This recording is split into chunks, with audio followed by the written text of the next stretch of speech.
Penyebab dari ulkus kulit ini cukup bervariasi, antara lain adalah penyakit vena kronis atau biasa kita sebut dengan insufisiensi vena. Kemudian penyakit diabetes mellitus juga dapat menyebabkan ulkus diabetikum.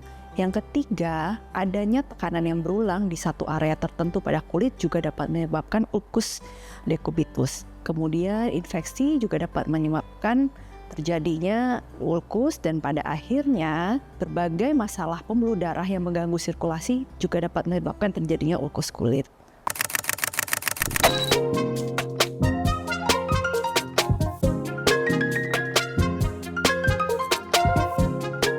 Halo Sobat DRV, ketemu dengan saya lagi Dr. Nana Novia, spesialis dermatovenerologi dan estetika.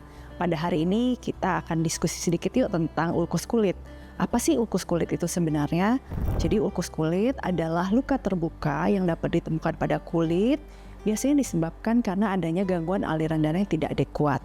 Luka ini biasanya ditemukan pada kaki, tetapi juga dapat kita jumpai pada area tubuh yang lain. Nah, luka ini bisa menembus seluruh ketebalan kulit dan juga mempengaruhi jaringan di bawahnya, sehingga pada akhirnya bisa menyebabkan nyeri dan juga risiko infeksi.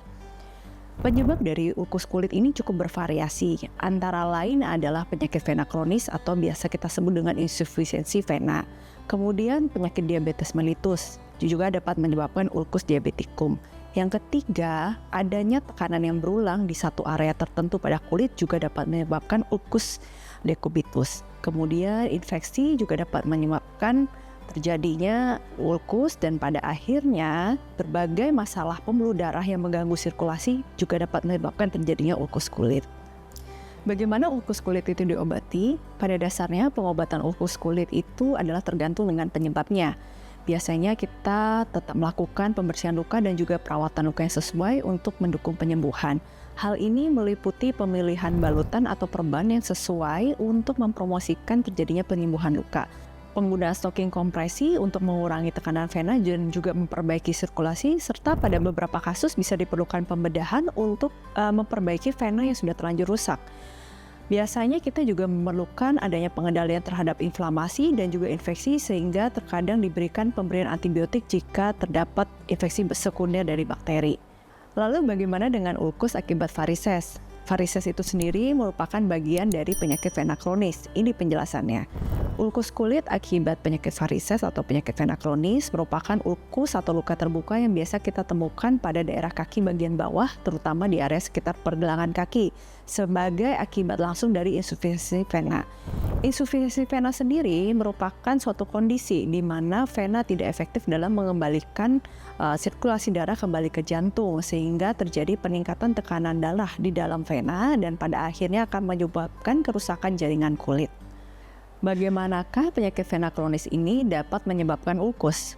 Pada penyakit vena kronis terjadi peningkatan tekanan darah di dalam vena atau biasa kita sebutnya dengan hipertensi vena. Hal ini dapat menyebabkan terjadinya kebocoran cairan darah dan juga protein ke jaringan sekitar dari pembuluh darah, sehingga akan menyebabkan terjadinya inflamasi, pembengkakan, dan pada akhirnya akan menyebabkan ulkus akibat adanya pemecahan jaringan. Gejala umum dari ulkus kulit akibat penyakit vena kronis itu meliputi rasa nyeri. Bisa juga terjadi pembengkakan di sekitar area ulkus, perubahan warna kulit atau biasa kita sebut hemosiderosis.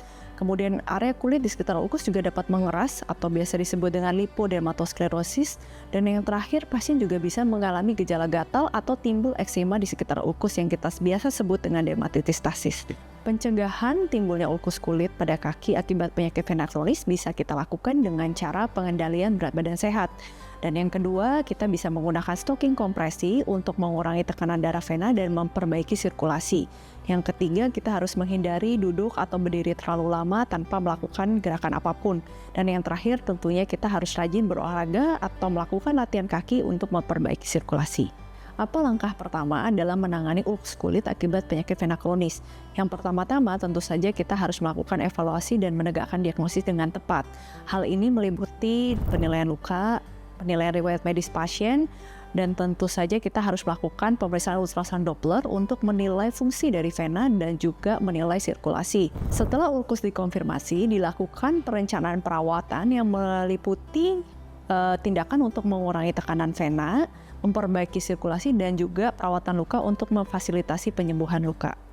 Metode pengobatan utama untuk ulkus kulit akibat penyakit vena kronis antara lain yang pertama adalah mengatasi infeksi sekunder yang terjadi dengan obat-obatan yang sesuai dengan indikasi medis. Yang kedua, tentu saja kita harus melakukan perawatan luka. Hal ini meliputi pembersihan luka, penggunaan balutan untuk menjaga kelembapan luka, dan juga antibiotik untuk mengatasi terjadinya infeksi. Yang ketiga adalah penggunaan stocking kompresi. Penggunaan stocking kompresi ini diperlukan untuk mengurangi tekanan vena dan memperbaiki sirkulasi darah kembali ke jantung. Dan yang terakhir adalah perubahan gaya hidup. Jadi di sini tentu saja kita harus mengontrol berat badan tubuh kita sendiri. Kemudian kita juga harus memperbanyak aktivitas fisik atau latihan kaki untuk meningkatkan sirkulasi darah kembali ke jantung. Dan yang ketiga, kita harus menjaga kebersihan luka dan juga kebersihan kulit tentu saja untuk mencegah terjadinya infeksi bakteri. Apabila ulkus tidak mengalami perbaikan, maka kita dapat mempertimbangkan prosedur intervensi vena seperti skleroterapi ataupun ablasi vena dengan menggunakan laser dan radiofrekuensi. Namun semua itu tentunya masih memerlukan penilaian lebih lanjut dan juga evaluasi klinis tergantung masing-masing individu. Oke, demikian informasi singkat dari saya mengenai ulkus kulit. Semoga dapat bermanfaat untuk Sobat DFP semua dan sampai berjumpa di episode selanjutnya ya. Bye-bye!